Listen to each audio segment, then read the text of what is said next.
Bienvenidos a su programa Charla Entre Líneas. Platiquemos sobre lectura, anécdotas y la vida.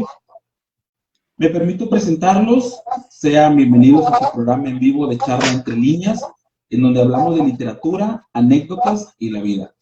El día de hoy nos acompaña una persona a la cual respetamos y admiramos en demasía, la doctora Beatriz Hernández Sánchez.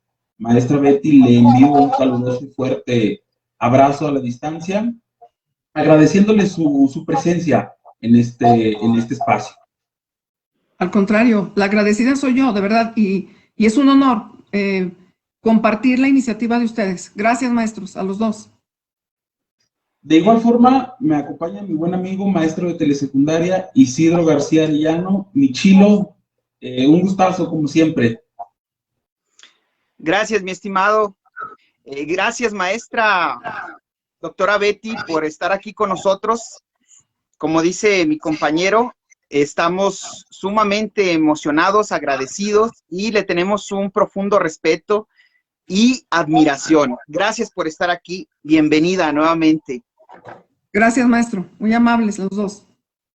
Bien, pues el día de hoy vamos a platicar sobre algunos cuentos que pertenecen al libro Mujeres de Ojos Grandes de Ángeles Mastretta. Y no es coincidencia que la primera vez que abordamos una autora estemos acompañados de un personaje tan inteligente, maestra, una persona con un cúmulo de conocimientos muy grande y que nos va a permitir aprender. Es esta cuestión de platicar, de conocer, de abordar en este programa por primera vez a una autora y pues tenerla a usted como nuestra invitada. Gracias, maestro. Pues, adelante, maestros. Adelante, mi chilo, te cedo la palabra. Bien, de manera general voy a describir un poco de la trayectoria de la autora Ángeles Mastretta. Es una escritora mexicana, nace el 9 de octubre de 1949 en Puebla. En 1971 estudió periodismo en la Facultad de Ciencias Políticas y Sociales de la UNAM. En ese tiempo colaboró con revistas y periódicos como El Excelsior, La Jornada, Proceso, Ovaciones, entre otras. En 1974 recibe una beca por parte del Centro Mexicano de Escritores para participar en un taller literario y tiene de profesores nada más que al escritor mexicano del cual ya hemos hablado aquí en Charla Entre Líneas, Juan Rulfo, y también a Salvador Elizondo. Fue directora del Museo del Chopo, miembro del Consejo Editorial de la revista Nexos, actualmente lo es, y en 1985 recibe el Premio Mazatlán por la novela Arráncame la vida. Dato interesante de esta novela es que está inspirada en el personaje de la política mexicana, Maximino Ávila Camacho, del cual también ya habíamos hablado un poco en el cuento de Tenga para que se entretenga de José Emilio Pacheco. Lo mencioné así de manera muy general, pero aquí aparece como también uno de los personajes principales con otro nombre, claro. En 1997 recibe el premio Rómulo Gallegos por su novela Mal de Amores. Es la primera mujer en recibir este premio. Anteriormente lo habían recibido escritores como Mario Vargas Llosa, Carlos Fuentes, entre otros. A través de la obra literaria de Ángeles Mastretta, pues ella contextualiza el pensamiento feminista de los años 70 y 80. Además asume una posición liberadora de la mujer oprimida que logra tener control sobre su destino. De manera muy general, eso es lo que puedo comentar de la autora. Ya durante la charla estaremos profundizando un poquito más. Y bueno, cedo la palabra a la maestra Beatriz para que nos dé una reseña del libro que hoy del cual vamos a hablar, Mujeres de Ojos Grandes. Sí, gracias, maestros. Una vez más, un honor estar aquí compartiendo esta proactividad académica que ustedes emprenden. Miren, el amable auditorio, compañeros de mesa, El libro Mujeres de Ojos Grandes consta de más de 30 narraciones. Narraciones, incluso el maestro Francisco y yo decíamos, bueno, ¿qué son? ¿Cuentos? ¿Historias o qué son? O sea, no le llamamos la denominación. Aquí sí quiero ahondar un poquito en relación a lo que Ángeles Mastretta ha venido construyendo en su estilo de escribir. El libro de Mujeres de Ojos Grandes no escapa a una definición un tanto extraña que la propia autora dijo en relación a otro libro, que será el que probablemente me atreva yo a recomendar al final de la charla, cuando ella dice, es que este y otros son un no libro. Así lo define ella, es un no libro. Si ustedes se fijan, bueno, el texto no tiene un título que denomine a cada apartado. Uno tiene que adivinar de quién está hablando y darle nombre. Concretamente, cada uno hace alusión a una mujer. El centro de cada narración es una mujer.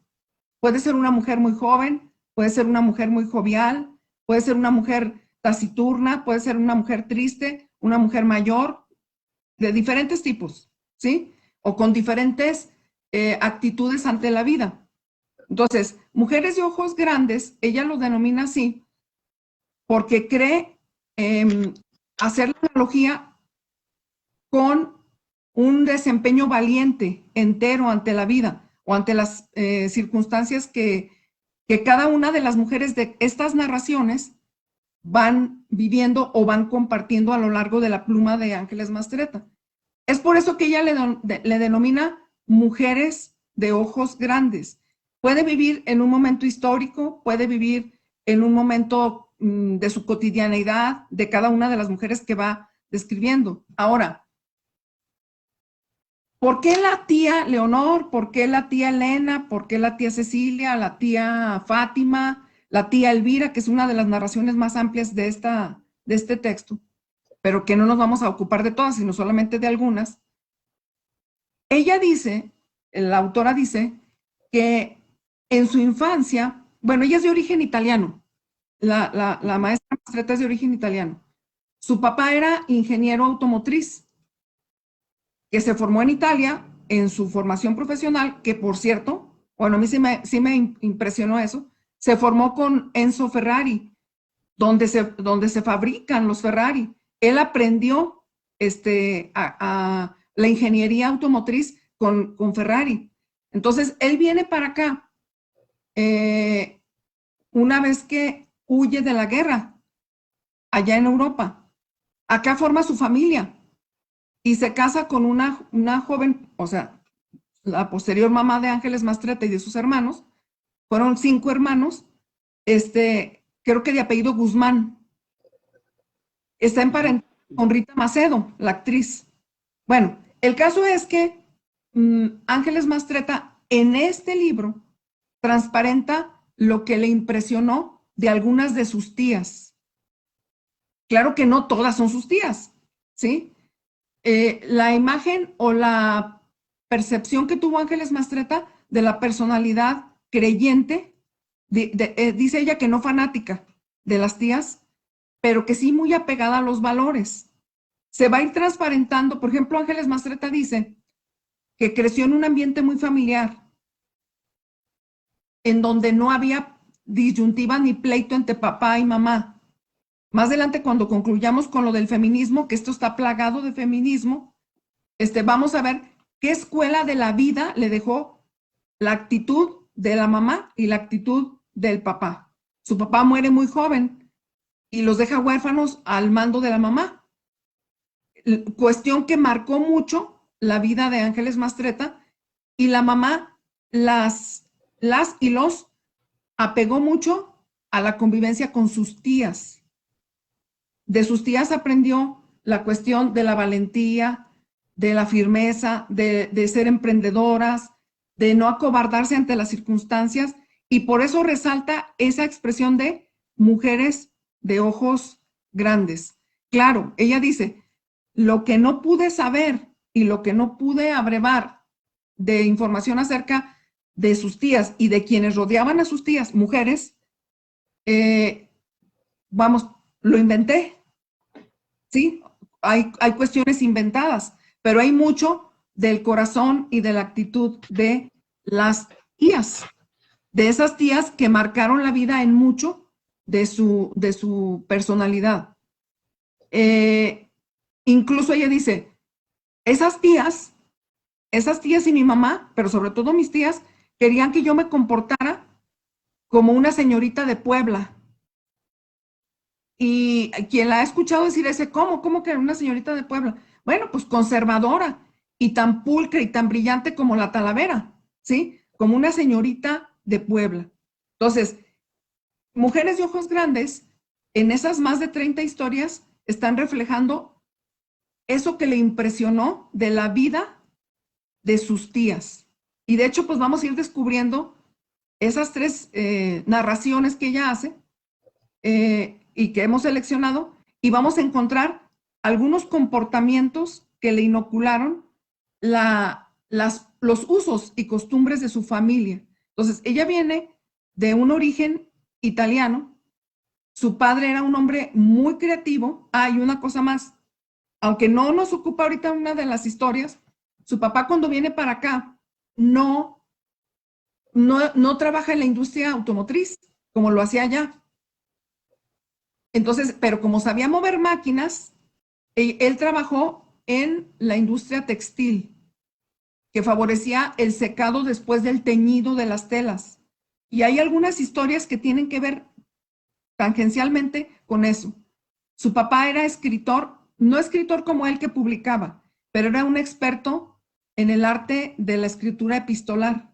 Ella dice que así conquistó a su mamá a través de cartas consecuentes en su noviazgo.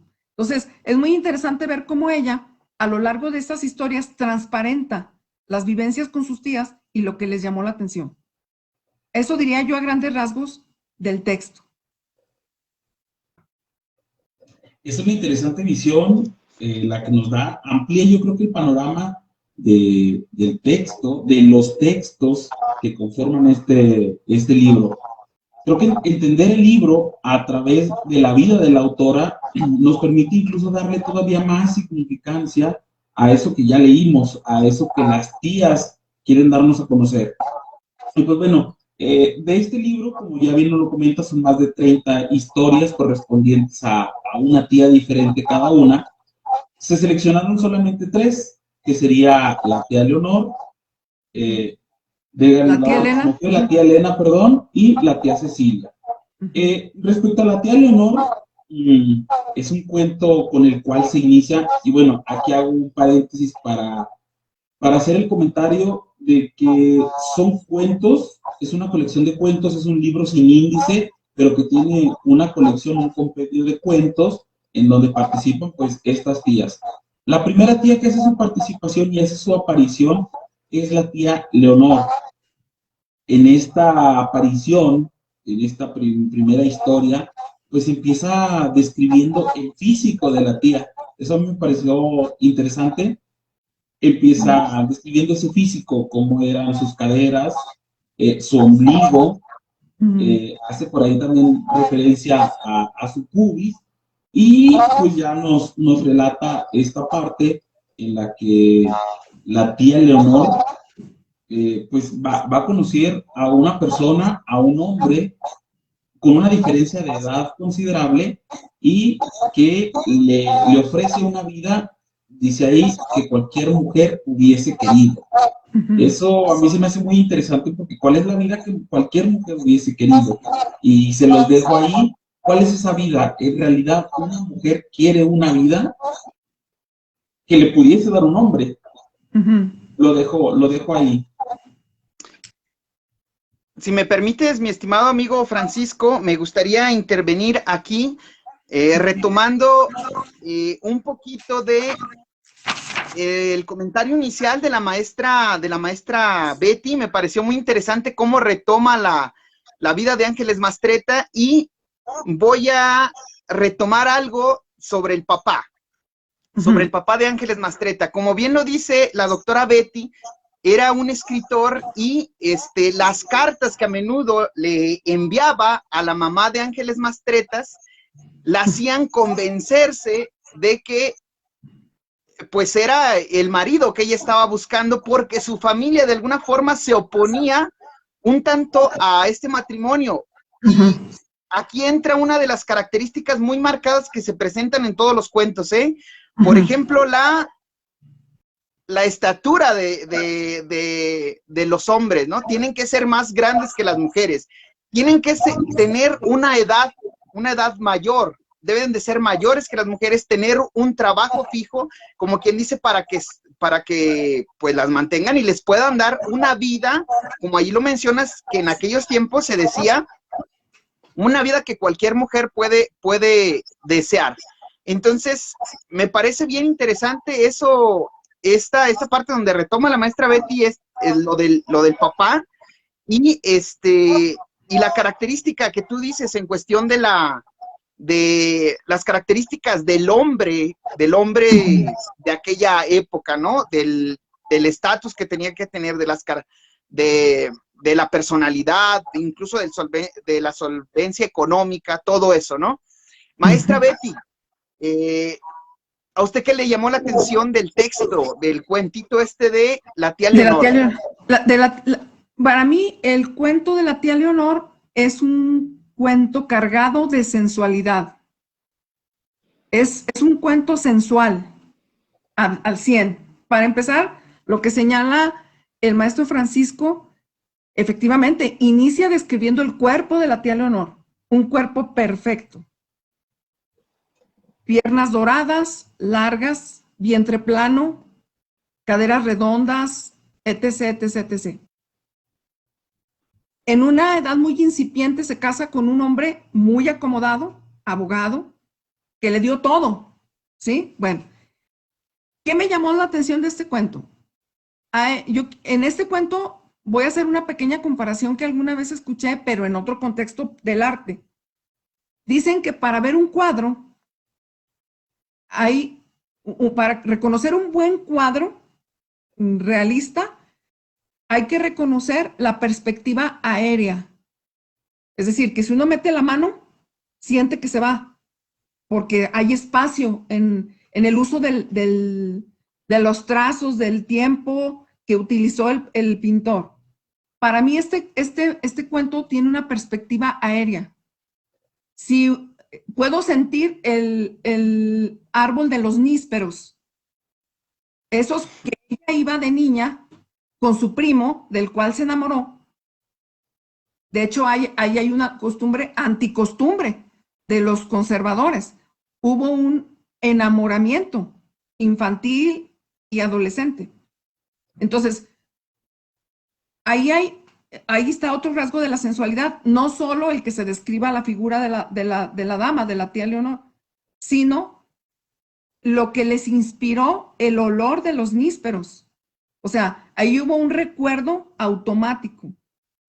Y lo que señala y remarca mucho el maestro Francisco, ¿cuál era en ese tiempo que señala Ángeles Mastretta en esta narración? ¿Cuál era el ideal de un verdadero buen matrimonio?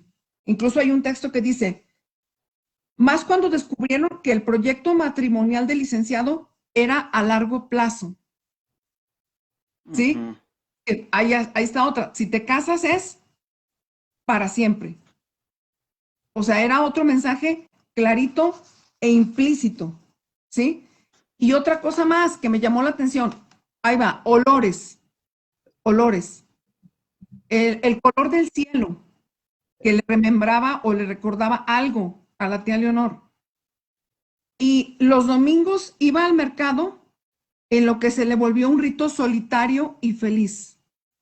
Ese matrimonio perfecto, sólido y que le daba la seguridad para toda la vida, pues no era tan feliz, porque ella se encontraba más realizando sus rituales de ama de casa, pero en solitario, ¿sí? Entonces, los nísperos, esos ritos solitarios, no compaginaban con el esposo perfecto. De hecho, si se fijan, es casi invisible el esposo. Sobresale ella, ¿sí? No sé qué opinen ustedes. En efecto, el esposo sirvió para casarse. Creo que hasta ahí, hasta ese momento es cuando ese personaje masculino tiene injerencia en la historia, porque a partir de ahí no hay otra sensación de presencia, no hay otra sensación incluso de importancia por parte de este esposo, de este marido.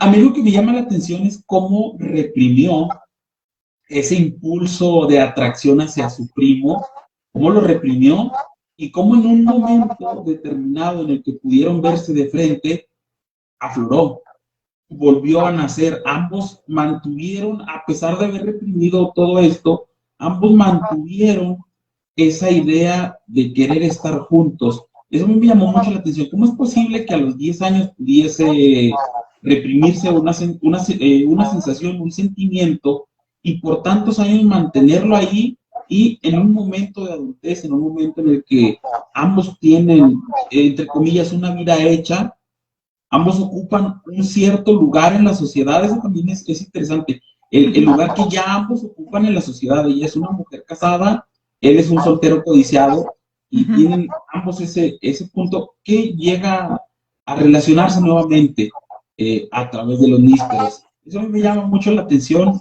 No sé si a ustedes también esta parte pudiesen coincidir ahí, o hay otro elemento de esta historia que es interesante para mencionar. Sí, hay otro. Ay, perdón. No, adelante, maestra, adelante. Hay otro. Ángeles Mastretta, en sus charlas, en sus escritos periódicos, pues en Exos, por ejemplo, o en la revista Siempre, en algún otro momento, o en Ovaciones, o en el Universal, creo que también, en diferentes momentos ha hablado de su vida de infancia, donde remarca, convivía con sus primos, y decía, convivíamos de una manera tan natural que nos tocábamos. Eso yo lo relaciono con esto. Es decir, este libro está salpicado de vivencias reales de ella y de su familia, sobre todo de sus tías, o bien de tías imaginarias a las que les adjudica lo que vio en sus tías. O sea, para no ser tan obvia, creo yo, ¿verdad? Pero hay otro elemento importante. La familia de Ángeles Mastretta, igual en cualquiera de nuestras familias, ustedes al principio dijeron, también vamos a comentar con qué nos identificamos. Claro.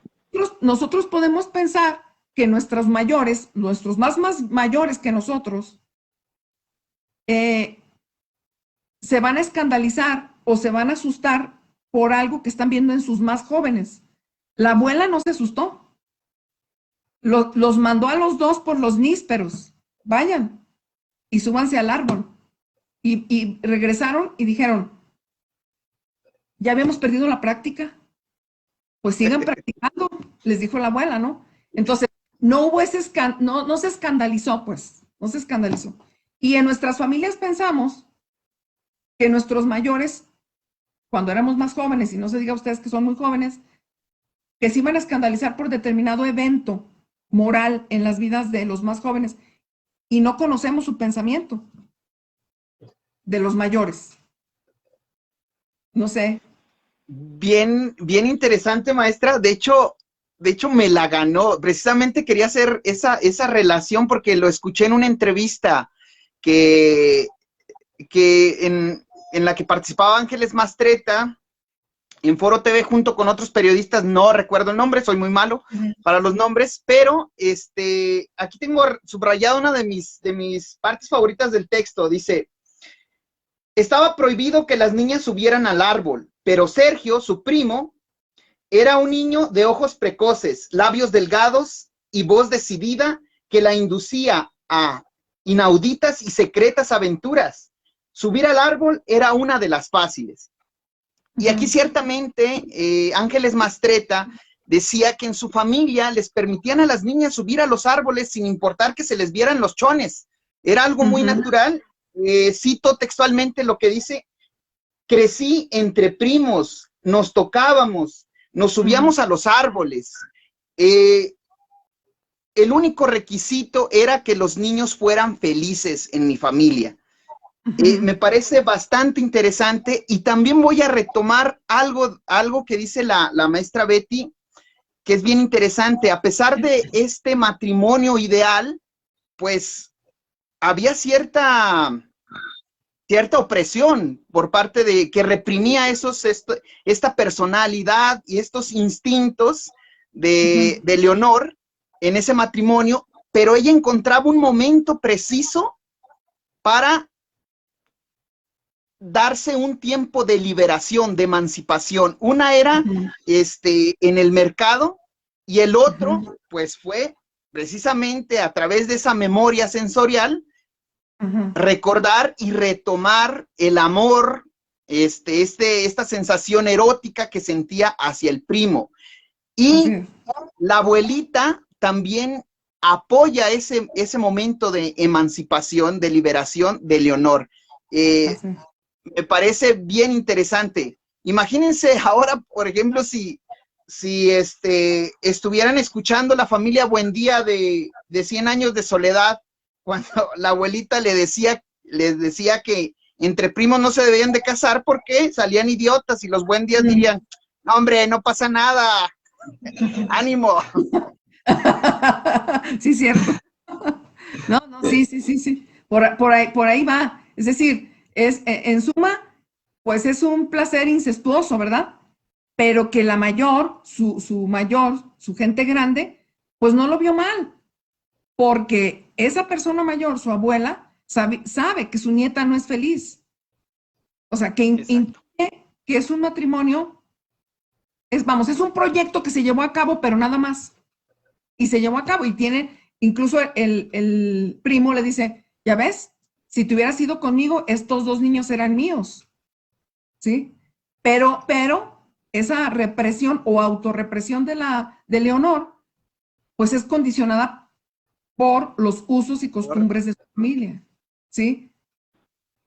Porque exactamente, ¿sí? Perdón que los interrumpa, les iba a preguntar eso, ¿qué tanto influye la madre de Leonor para que ella tome la decisión de casarse con el notario, con el abogado, perdón? Pues es decisiva, es un marcaje ya no social, es un marcaje familiar que ella tuvo que asumir, y de hecho de una manera muy sutil. O sea, ni siquiera lo cuestionó, bueno, a lo mejor sí lo dudó, pero se sometió en el caso de Leonor. O sea, ¿cuál fue? Volvemos al título del libro. ¿Por qué es una mujer sobresaliente Leonor? ¿Cuál es la actitud sobresaliente de Leonor para que la tome en cuenta Ángeles Mastretta para meterla a manera de una narración cuento? Bueno, pues esos momentos de emancipación. O sea, que se dio la oportunidad de emanciparse, aunque luego regrese a la rutina de su casa, ¿verdad? Eso sería. Sí, me gustaría responder tu pregunta, Mochilo. Yo creo que es determinante la figura materna en la decisión o las decisiones que toma la tía Leonor, porque incluso el mismo texto lo menciona ahí. El papá de la tía Leonor no dejaba que su mamá hiciera prácticamente nada, o sea, él hacía todo. Era una persona dependiente, la madre de la tía Leonor era una persona dependiente por completo, incluso ahí hasta el grado exagerado de decir los diálogos de las películas, o incluso interpretarlo por ella. Y en ese sentido, pues la tía Leonor, como muchas otras mujeres, crecen con esa idea, con esa aspiración condicionada, determinada por las madres, por esa figura materna, y tú vas a ser así porque así somos, porque así te toca ser. Creo que esto es muy determinante, el papel de la madre en este sentido. Sí, hay un matriarcado. De hecho, Mastretta lo repite en diferentes de las diferentes narraciones, aparece esa insinuación. Aunque aquí es un matriarcado pasivo, lo es, ¿verdad? Y que apoyan apoyan las mujeres esta tradición y estos roles de género muy marcados que existían entre hombres y mujeres, ¿no? El ideal perfecto del hombre alto, con un estatus económico bueno, y todas esas características de la época que iban a hacer de ellas una mujer aparentemente feliz, ¿no? Sí, pero que, vamos, a lo mejor el concepto de felicidad para el hombre y para la mujer de esa época, pues era diferente. Sin embargo, por la ausencia del esposo, del abogado, pues se nota que tampoco él estaba haciendo patente ninguna algarabía por la unión con Leonor. O sea, era una rutina, era un pacto cumplido, nada más. Y que muy probablemente les faltaran bastantes años por cumplir. Exacto, sí, porque es un proyecto a largo plazo, así estaba marcado. Ahora a mí me queda la duda, ¿qué fue de la tía Leonor y Sergio? La tía Leonor se separó de su marido, siguió con estos, digamos, encuentros casuales con el primo Sergio. ¿Qué pasaría? A ver, profe Francisco, ¿iba a comentar algo? No, adelante, maestra. Bueno, se asume o se entiende que probablemente no lo dice el texto, no lo dice, pero por las vivencias que narra en otros momentos por escrito y de manera verbal, la autora sí se separa, mas no precisa si es para quedarse con el primo o para acabar simplemente con la rutina que estaba establecida. Es decir, en una búsqueda de emancipación definitiva, no momentánea. No necesariamente con el primo, no necesariamente, pero sí reconociendo lo infeliz que era, porque pues lo es, la tía Leonor, con todo y su cuerpo perfecto, con todo y todo, infeliz. Coincido con esta última parte, por lo dicho por la propia Ángeles Mastretta. Yo creo que sí se separa. Me atrevo a decir que no se separa para buscar otra cosa. O sea, no es así como ese changuito que tiene una liana agarrada y suelta la otra. Simplemente se suelta para vivir su vida, y ese primo resulta ser un gusto culposo que es muy probable que haya seguido manteniendo por obvias razones. Si trascendió bastantes años y trascendió una etapa familiar, pues yo creo que ese gusto culposo va a seguir o pudo haber seguido trascendiendo por más tiempo. Así es. Sí. Es altamente probable porque, como comentábamos hace un rato, estas narraciones tienen entretejidas vivencias de la propia autora o de su familia, no necesariamente de ella en persona. Sí. Exacto. Ahora, te escucho, adelante, Francisco, adelante. Ok, bueno, nada más, en esta primera historia, en este primer cuento, no sé si haya algún otro detallito que pudiésemos charlar, o pasamos a la siguiente tía. Yo creo pasamos a la siguiente tía, ¿no? Ok, te cedo la palabra, mi chilo, la tía Elena. ¿Qué hizo? ¿Quién fue? Bueno, la familia de la tía Elena también gozaba de ciertos privilegios, ¿no? De una familia también acomodada, que pese a haber perdido una de sus haciendas, pues logra sobrellevar esta situación y superar algunos obstáculos, ¿no? Nos habla de un núcleo familiar donde la mujer, la mamá de la tía Elena, pues también tiene un rol muy marcado de esa mujer hogareña, de esas mujeres que se dedicaban al hogar, a alimentar a sus hijos. Bueno, yo lo relaciono mucho en los pueblos donde hacen un chorro de comidas para la familia, y es una ofensa muy grande el hecho de que niegues comer o no quieras, ¿no? Es un desaire muy feo, pues. Entonces, la tía Elena tiene también un momento de emancipación, un momento de libertad que no se permitía en ese tiempo. Y aquí no me gustaría ya extenderme y quiero cederle la palabra a la doctora Betty para que nos diga, nos platique sobre el momento de emancipación de la tía Elena. Bueno, antes de entrar a ese momento de emancipación, que bueno, la verdad, les voy a ser bien sincera. Yo no le llamaría emancipación. Es decir, de hecho, Elena era pues una niña de casa que no tenía sujeciones así tan rigurosas como un matrimonio o como un papá opresivo. No, un papá que estaba preocupado por cosas, pues diría yo, dichosamente banales, ¿verdad? Uh-huh. O ir tras recuperar la cava de sus vinos. Si ustedes se fijaron, esa era su meta. O sea, ir a recuperar en la hacienda, que por cierto, me puse a buscar y la hacienda Arroyo Zarco existe. Sí existe y hay, creo que forma parte de la ruta turística de las haciendas en el Estado de México, en la parte que colinda con Puebla.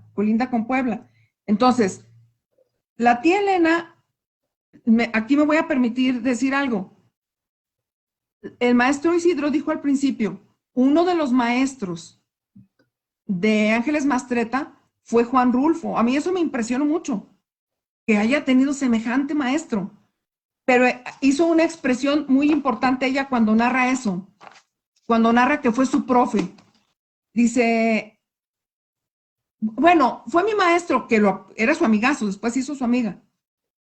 Dice, pero bueno, sí nos daba clase, pero en realidad él iba como un auténtico santo al salón. Es decir, no dictaba como tal una cátedra, sino que escuchaba y compartía como un auténtico santo, así lo denominó ella, paciente. Pero bueno, ¿a qué voy? Ella inicia su narración de este cuento, o narración como tal. Dice, la hacienda de Arroyo Zarco era una larga franja de tierra fértil en la cordillera norte de Puebla. En 1910 sus dueños sembraban ahí café y caña de azúcar. Y llovía con sol, sin sol, y bajo todas las lunas. Y se parece mucho a alguna forma de escribir del maestro Juan Rulfo. Voy a leer nomás 3 líneas. El llano en llamas. Dice, nos han dado la tierra, esa partecita. Oh. Dice, después de tantas horas de caminar, sin encontrar ni una sombra de árbol, ni una semilla de árbol, ni una raíz de nada, se oye el ladrar de los perros. Bueno, ya uno se lo va imaginando. Cuando ella narra la distancia que tenía que recorrer para ir a su colegio, habla muy parecido, si ustedes se fijan. Entonces, vive en la monotonía. Quizás a lo mejor sí, ahí sí pudiera coincidir. En la monotonía de la vida de la hacienda. Aun cuando se los lleva el papá a su otra casa, que de hecho no sufrieron. Aquí dice, todo era vasto en casa de los Ramos. Incluso en estos tiempos de escasez, su madre se organizaba para hacer comidas de 7 platillos. Y después de cenar, dice, se acostaban placenteramente a engordar. Entonces, quizás sí, ahí sí coincido. Era presa de la monotonía. Pudiera ser así. No sé qué opina. Incluso. Sí, maestra, creo que ahí yo a lo mejor pequé de exagerado en esta palabra de emancipación porque pues es un momento de liberación de una opresión muy marcada, ¿no? Tal vez pudiera ser este momento, este instante de rebeldía, tal vez, de salir de esa zona de confort, la tía Elena se pudo haber quedado en la casa a seguir disfrutando de la cena porque hasta la interrumpió, pero decide ir y perseguir ir con su papá a rescatar estos vinos, pese a los peligros que le pudieran esperar, o sea, de que los revolucionarios pues los pudieran cachar, e incluso en aquellos tiempos también se temía mucho a lo que le pudieran hacer a las mujeres. En relatos de mi abuelita platicaba que antes es cuando llegaban los revolucionarios, que había como una persona que avisaba y las mujeres, todas las mujeres de los pueblitos pequeños iban a esconderse, ya fuera a un zanjón o a una loma, para que no las vieran, para que no se percataran de su presencia, porque pues recordemos también en algunos de los cuentos de Juan Rulfo, pues estas personas a veces eran pues gente que abusaba de las mujeres, que las violaba, las raptaba incluso. Entonces, esa yo creo que pudiera ser la palabra, ¿no? Como un momento de libertador o de salir de esa zona de confort en la que estaba. Coincido con usted, doctora Betty. Sí, de esa rutina, ¿verdad? Sí, yo creo que, no sé si coincidan en esta parte, también la tía Elena era pues presa de un tipo de adoctrinamiento por la escuela en específico en la que estudió y la carga que tenía de aprendizajes. Ella estaba siendo educada de una manera muy particular, y sí tiene ese momento lúcido, este momento de rebeldía. Creo que va más ahí en la cuestión esa de emanciparse o no. Creo que es un acto de rebeldía en donde ella, por su propia inquietud, pues está curioseando. Creo que esa parte es la que pudiese hacer alusión a los ojos grandes de la tía Elena, esta parte de curiosidad, porque incluso mientras el papá está haciendo planes, está en su estudio, pues ella pacientemente lo observa, simplemente está sentada observando, y cuando se descuida el papá, cuando pues empieza a quedarse dormido, ella entra al estudio, saca la basura y ve lo que estaba haciendo. Creo que esta es la parte de los ojos grandes, esta curiosidad, estas ganas por conocer más, por hacer más, esta parte del ímpetu, de la cuestión de adentrarse en cosas que no le competen, pero que quiere estar presente, incluso escuchando conversaciones de adultos. Incluso yo le llamaría valentía. O sea, en el sentido de que se oculta en bueno, para hacer una reseña a las personas que amablemente escuchan, es un hacendado que pierde su hacienda, salva a su familia de los invasores, ¿verdad? De los rebeldes que toman la hacienda, se va a otra de sus propiedades, pero le queda el gusanito de rescatar los vinos que quedaron en la cava. Un buen día hace un plano para regresar. Elena descubre, se esconde en la carreta bajo la brizna de paja y se va para encontrar. Pero aquí viene el momento clave. O sea, ella es valiente, a pesar de todos los riesgos que ustedes ya reseñaron. Ella es valiente y se va escondida. Ya nada más él se sorprende cuando ve que hasta le ayuda a sacar los vinos por la parte trasera de la casa, y descubren que ya no hay nadie, que ya se habían ido. Y ellos iban todos temerosos y no había nadie. Pero aquí viene lo bueno. ¿Cómo cierra el cuento? ¿Cómo lo entendemos? Es decir, al final se queda en entredicho.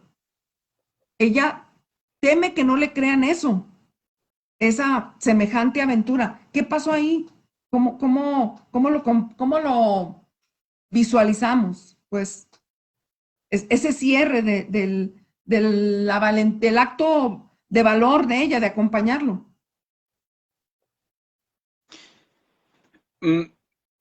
Bueno, creo que se plantea esa duda de que teme que no le crean precisamente por lo que proyectaba el papá ante el contexto o ante la sociedad en la que se encontraba inmerso, ¿no? Lo describe como un hombre firme y moderado, y hasta entonces ella lo había visto así, pero descubre el ser humano, o sea, ese ser humano, ¿no? De su padre, pues, porque cuando llega a ver que su hija está ahí presente también, pues dice que nunca lo había visto con tanto miedo, nunca lo había visto horrorizarse. Ujú.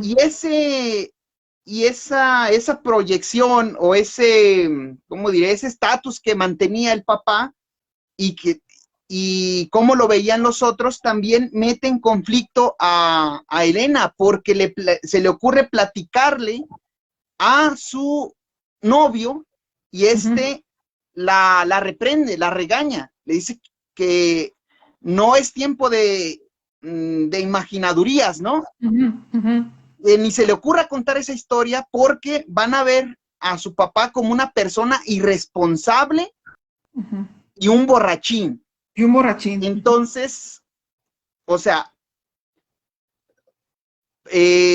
bueno, nuevamente se ve esta parte de la figura de la mujer y del hombre ante la sociedad de aquel entonces. Ujú. Entonces, como que ese es el miedo de esta Elena, de que pues otras personas no le puedan creer. Ujú. Sí, pero aparte, o sea, ese rasgo humano de ver cuando sintió miedo de verla y de reconocer que ambos corrían peligro, si es que los fueran a someter a la violencia. Pero también ver todo lo que hizo su padre solo por rescatar un lote de vinos. O sea, ¿qué trascendencia puede tener? Cuando ella ya lo ve así, le dice, es que a mí también me gusta el Oporto. O sea, como para decir, está bien, papá, sí. Pero ahí la figura femenina de Elena, su personaje, pues a lo mejor pinta de cuerpo entero a las mujeres de la gente empoderada de ese tiempo, de la gente que tenía, vamos, el sartén por el mango, puesto que se vio que no, vamos, aquí dice el texto, no perdieron su capacidad de estar bien materialmente. O sea, no se perdió. Tuvieron donde salvaguardarse.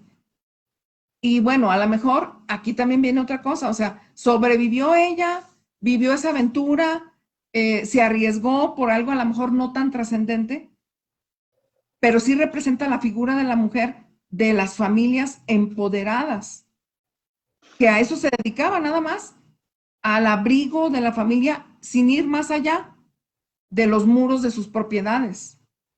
Eso sería también. Y aquí creo yo que la tía Elena no se parece en nada a la figura materna.